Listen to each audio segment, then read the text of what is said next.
Terry and Judith Wilson. Published by Longman. CD 1. Test 1, Section 1. You will hear a man phoning a woman about an advertisement he has seen in the paper for some furniture. First, you have some time to look at questions 1 to 5 on page 9.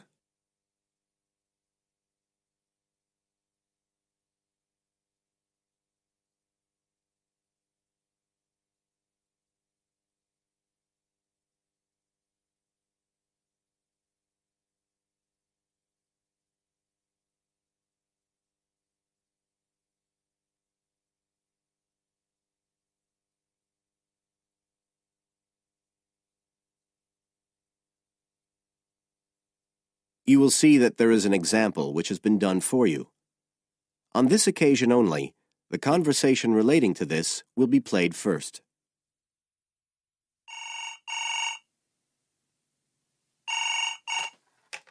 Hello?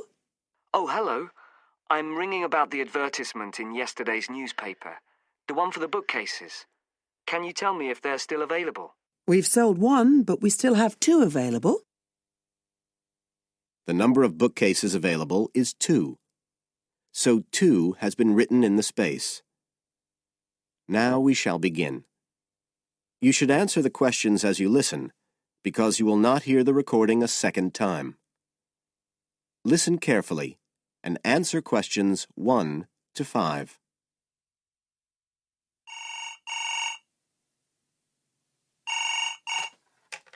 Hello? Oh, hello. I'm ringing about the advertisement in yesterday's newspaper. The one for the bookcases. Can you tell me if they're still available? We've sold one, but we still have 2 available. Right. Can you tell me a bit about them? Sure. What do you want to know? Well, I'm looking for something to fit in my study. I'm not too worried about the height, but the width's quite important. Can you tell me how wide each of them is? They're both exactly the same size. Let me see, I've got the details written down somewhere.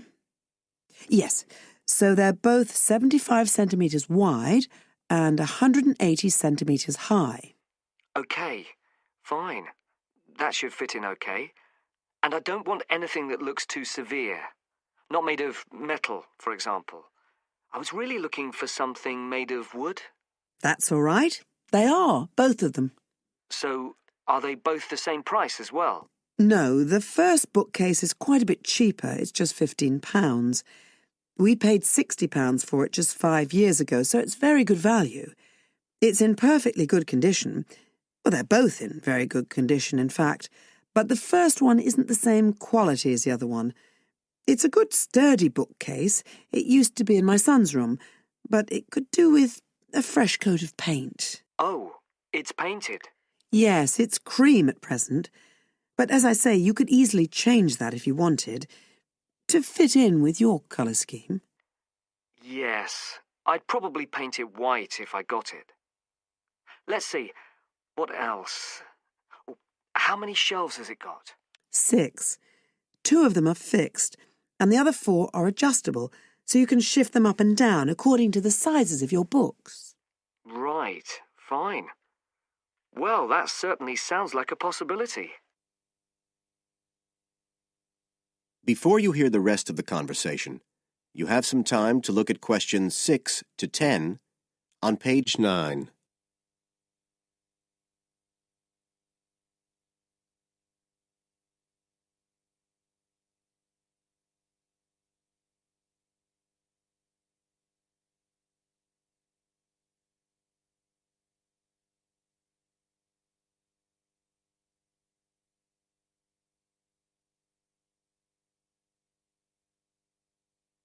Now listen and answer questions 6 to 10.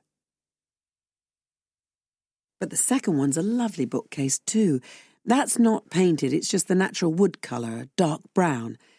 It was my grandmother's, and I think she bought it sometime in the 1930s, so I'd say it must be getting on for 80 years old. So it's very good quality. They don't make them like that nowadays. And you said it's the same dimensions as the first one? Yes, and it's got the 6 shelves. But it also has a cupboard at the bottom that's really useful for keeping odds and ends in. Right. Oh, and I nearly forgot to say, the other thing about it is it's got glass doors, so the books are all kept out of the dust. So it's really good value for the money. I'm really sorry to be selling it, but we just don't have the room for it. So what are you asking for that one? £95. It's quite a bit more, but it's a lovely piece of furniture. A real heirloom. Yes. All the same, it's a lot more than I wanted to pay. I didn't really want to go above 30 or 40. Anyway, the first one sounds fine for what I need. Just as you like. So, is it all right if I come round and have a look this evening? Then, if it's okay, I can take it away with me. Of course. So you'll be coming by car, will you? I've got a friend with a van, so I'll get him to bring me round. If you can just give me the details of where you live. Sure. I'm Mrs. Blake. Blake. That's right. And the address is 41 Oak Rise. That's in Stanton. OK. So I'll be coming from the town centre. Can you give me an idea of where you are? Yes. You know the road that goes out towards the university? Yes. Well, you take that road and you go on till you get to a roundabout. Go straight on, then Oak Rise is the first road to the right. Out towards the university, past the roundabout, first left. First right. And we're at the end of the road. Got it. So I'll be round at about 7, if that's all right. Oh, and my name's Connor. Connor Field. Fine. I'll see you then, Connor. Goodbye. Goodbye. That is the end of section 1. You now have half a minute to check your answers.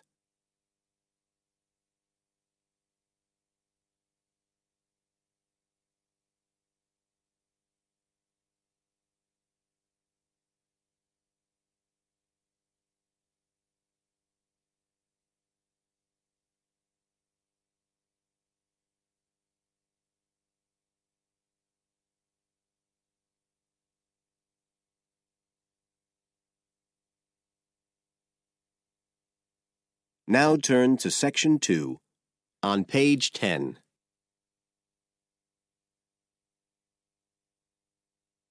Section 2. You will hear a talk on New Zealand radio about an art sale which is being held to raise money for charity. First, you have some time to look at questions 11 to 13 on page 10.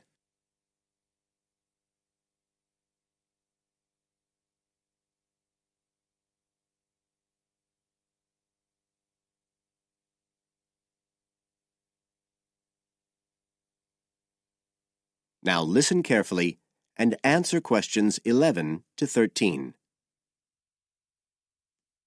One of the most anticipated art events in Christchurch is the charity art sale organised this year by Neil Curtis. Neil, tell us all about it. Well, Diane, this looks like being the biggest art sale yet. And the best thing about it is that the money raised will all go to charity. So what you probably want to know first is where it is. Well, the pictures will be on view all this week, most of them at the Star Gallery in the shopping mall. But we have so many pictures this year that we're also showing some in the cafe next door. So do drop in and see them any day between 9 and 5.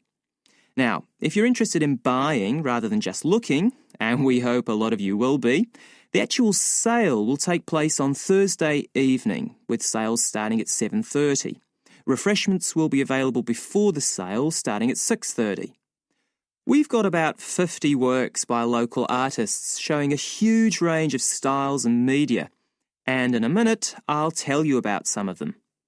You're probably also interested in what's going to happen to your money once you've handed it over. Well, all proceeds will go to support children who are disabled, both here in New Zealand and also in other countries. So you can find an original painting, support local talent, and help these children all at the same time. Before you hear the rest of the talk, you have some time to look at questions 14 to 20 on page 11.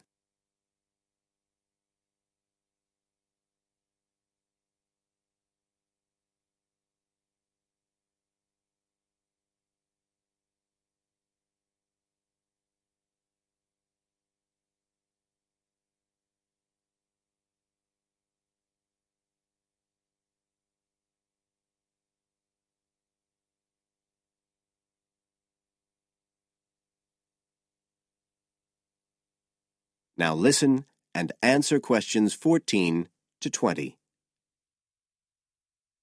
Now, let me tell you a bit about some of the artists who have kindly agreed to donate their pictures to the charity art sale. One of them is Don Studley, who has a special interest in the art sale because his 5-year-old daughter was born with a serious back problem. After an operation earlier this year, she's now doing fine, but Don says he wants to offer something to help other less fortunate children. Don is totally self-taught and says he's passionate about painting. His paintings depict some of our New Zealand birds in their natural habitats. One relative newcomer to New Zealand is James Chang, who came here from Taiwan 9 years ago at the age of 56. Mr. Chang had 13 exhibitions in Taiwan before he came to live here in Christchurch, so he's a well-established artist, and art has been a lifelong passion for him. His paintings are certainly worth looking at. If you like abstract pictures with strong colour schemes, you'll love them. Natalie Stevens was born in New Zealand, but has exhibited in China, Australia and Spain. As well as being an artist, she's a website designer. She believes art should be universal, and her paintings use soft colours and a mixture of media. Most of her pictures are portraits, so watch out, some of them may even be friends of yours. And then we have Christine Shin from Korea. Christine only started to learn English 2 years ago when she arrived in New Zealand, but she's been painting professionally for over 10 years, and she sure knows how to communicate strong messages through the universal language of art. She usually works from photographs and paints delicate watercolours, which combine traditional Asian influences with New Zealand landscapes, giving a very special view of our local scenery. Well, that's all I have time to tell you now, but as well as these 4, there are many other artists whose work will be on sale, so do come along on Thursday. We accept cheques, credit cards or cash. And remember, even if you don't buy a picture, you can always make a donation. That is the end of section 2. You now have half a minute to check your answers.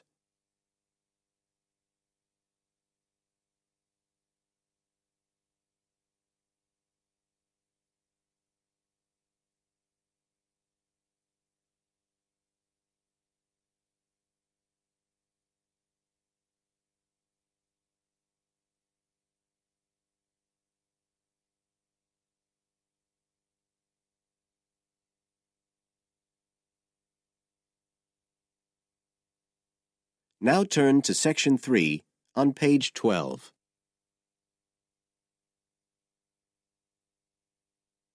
Section 3. You will hear 2 students discussing a project they have to do as part of a literature course on great books. First, you have some time to look at questions 21 to 25 on page 12.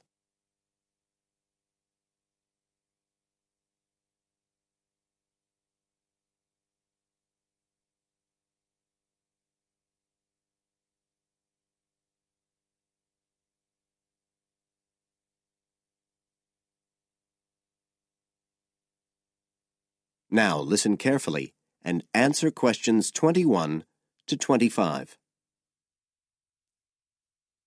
Hi, Joey. How are you doing?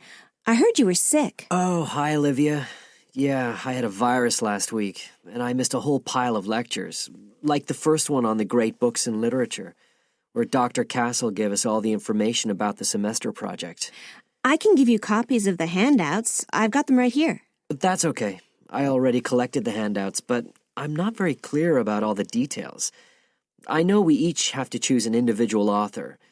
I think I'm going to do Carlos Castaneda. I'm really interested in South American literature. Have you checked he's on the list that Dr. Castle gave us? We can't just choose anyone. Yeah, I checked. It's okay. Who did you choose? Well, I was thinking of choosing Ernest Hemingway, but then I thought, no, I'll do a British author, not an American one. So I chose Emily Bronte. Okay. And first of all, it says we have to read a biography of our author.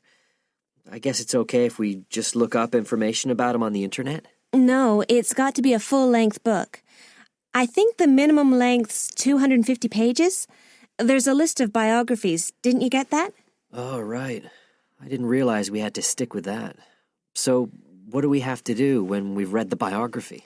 Well, then we have to choose one work by the writer. Again, it's got to be something quite long. We can't just read a short story. But I guess a collection of short stories would be okay? Yes, or even a collection of poems, they said. But I think most people are doing novels. I'm going to do Wuthering Heights. I've read it before, but I really want to read it again now I've found out more about the writer. And then the video. We have to make a short video about our author and about the book. How long has it got to be? A minute. What? Like 60 seconds? We got to give all the important information about their life and the book we choose? Well, you can't do everything. I wrote it down somewhere. Yes, Dr. Castle said we had to find or write a short passage that helps to explain the author's passion for writing, why they're a writer. So we can back this up with reference to important events in the writer's life, if they're relevant. But it's up to us, really. The video's meant to portray the essence of the writer's life and the piece of writing we choose. So when we read the biography, we have to think about what kind of person our writer is. Yes, and the historical context and so on. So for my writer, Emily Bronte, the biography gave a really strong impression of the place where she lived and the countryside around. Right. I'm beginning to get the idea. Before you hear the rest of the talk, you have some time to look at questions 26 to 30 on page 13.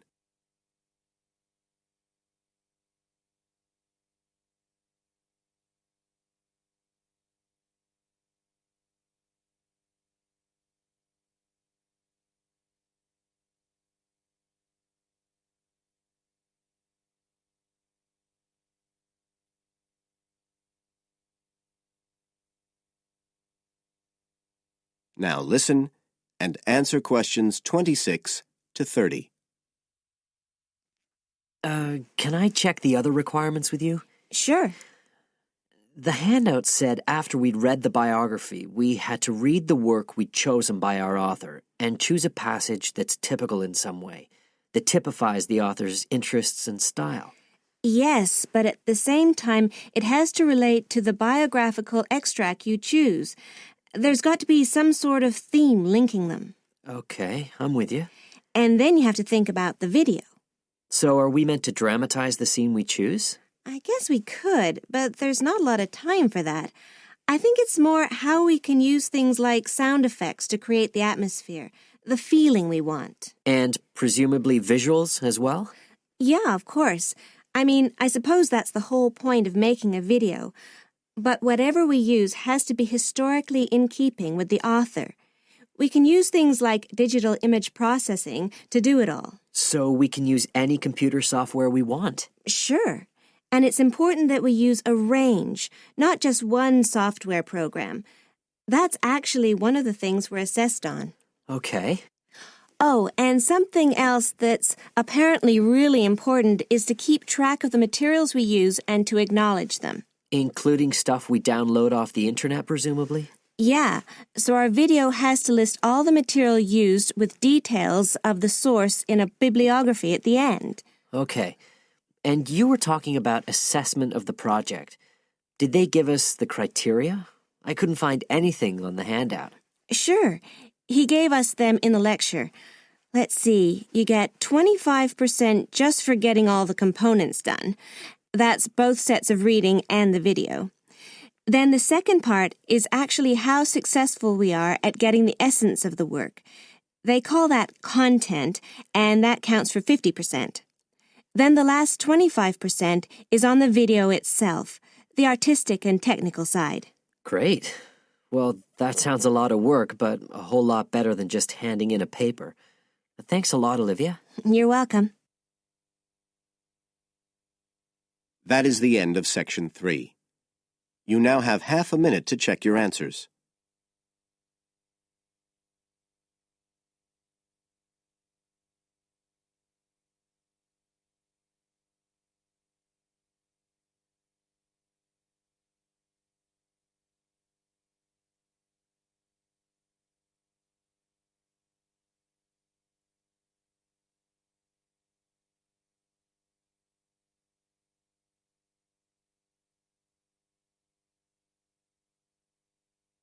Now turn to Section 4 on page 14.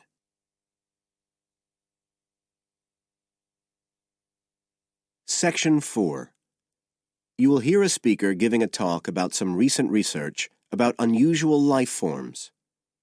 First, you have some time to look at questions 31 to 40 on pages 14 and 15.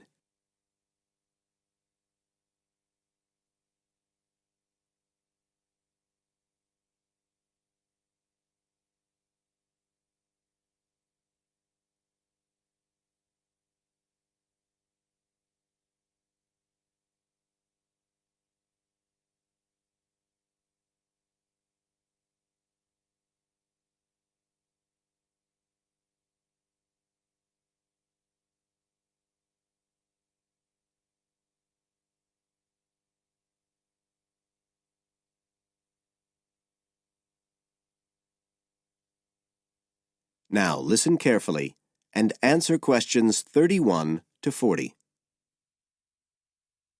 Hello, everybody, and welcome to the 6th of our ecology evening classes. Nice to see you all again. As you know from the programme, today I want to talk to you about some research that is pushing back the frontiers of the whole field of ecology. And this research is being carried out in the remoter regions of our planet, places where the environment is harsh and, until recently, it was thought that the conditions couldn't sustain life of any kind. But life forms are being found, and these have been grouped into what is now known as extremophiles. That is, organisms that can survive in the most extreme environments. And these discoveries may be setting a huge challenge for the scientists of the future, as you'll see in a minute. Now, the particular research I want to tell you about was carried out in Antarctica, one of the coldest and driest places on Earth.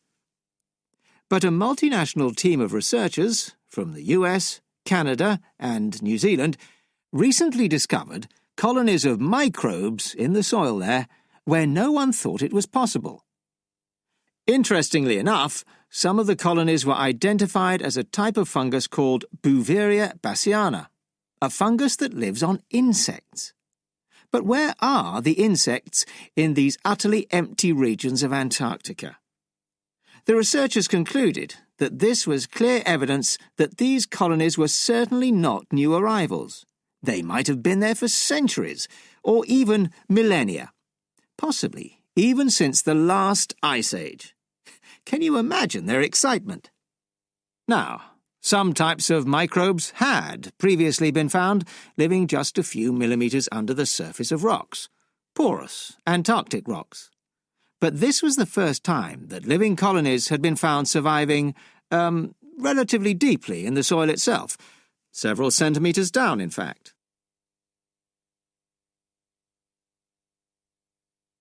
So, the big question is, how can these colonies survive there?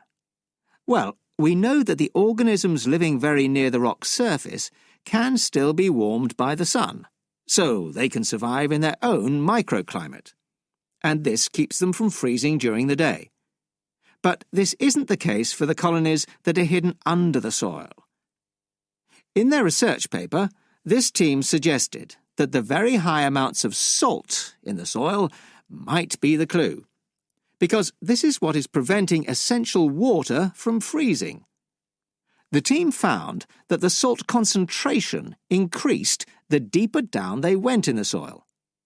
But while they had expected the number of organisms to be fewer down there, they actually found the opposite.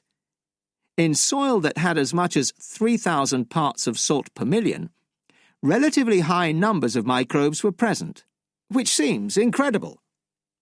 But the point is that at those levels of salt, the temperature could drop to minus 56 degrees before frost would cause any damage to the organisms. This relationship between microbes and salt, at temperatures way below the normal freezing point of water, is a really significant breakthrough. As you all know, life is dependent on the availability of water in liquid form, and the role of salt at very low temperatures could be the key to survival in these kinds of conditions. Now, the process at work here is called supercooling, and that's usually written as one word, but it isn't really understood as yet, so there's a lot more for researchers to work on. However, the fact that this process occurs naturally in Antarctica may suggest that it might occur in other places with similar conditions, including on our neighbouring planet, Mars. So, you can start to see the wider implications of this kind of research. In short, it appears to support the growing belief that extraterrestrial life might be able to survive the dry, cold conditions on other planets after all.